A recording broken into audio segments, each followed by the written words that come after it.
Question 3. The simplicity of God. Article 7. Whether God is altogether simple? Objection 1. It seems that God is not altogether simple.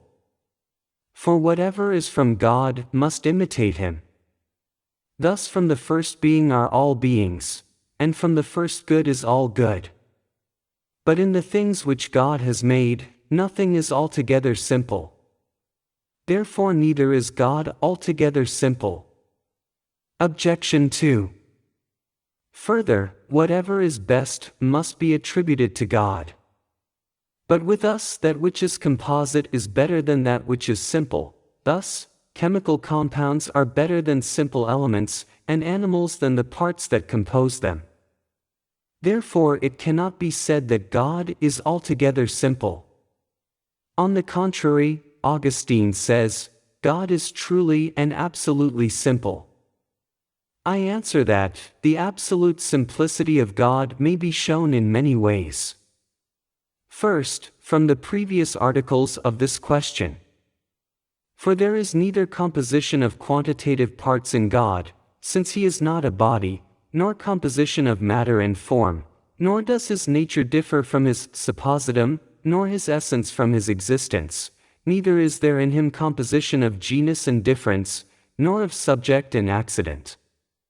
Therefore, it is clear that God is nowise composite, but is altogether simple. Secondly, because every composite is posterior to its component parts, and is dependent on them, but God is the first being, as shown above. Thirdly, because every composite has a cause, for things in themselves different cannot unite unless something causes them to unite. But God is uncaused, as shown above, since he is the first efficient cause. Fourthly, because in every composite there must be potentiality and actuality, but this does not apply to God, for either one of the parts actuates another, or at least all the parts are potential to the whole. Fifthly, because nothing composite can be predicated of any single one of its parts. And this is evident in a whole made up of dissimilar parts, for no part of a man is a man, nor any of the parts of the foot, a foot.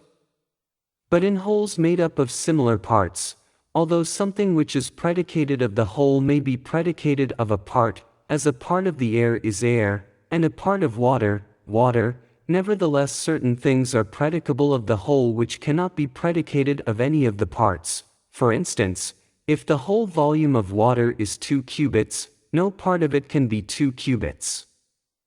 Thus in every composite there is something which is not it itself.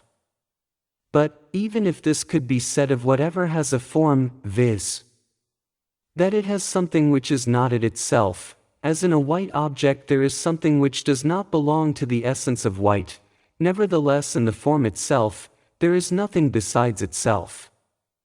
And so, since God is absolute form, or rather absolute being, he can be in no way composite.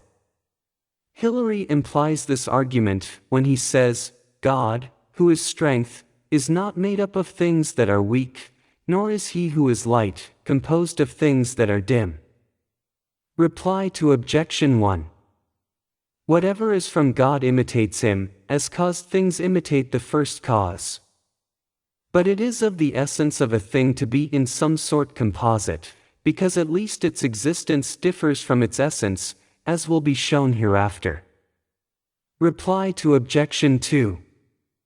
With us composite things are better than simple things, because the perfections of created goodness cannot be found in one simple thing, but in many things. But the perfection of divine goodness is found in one simple thing.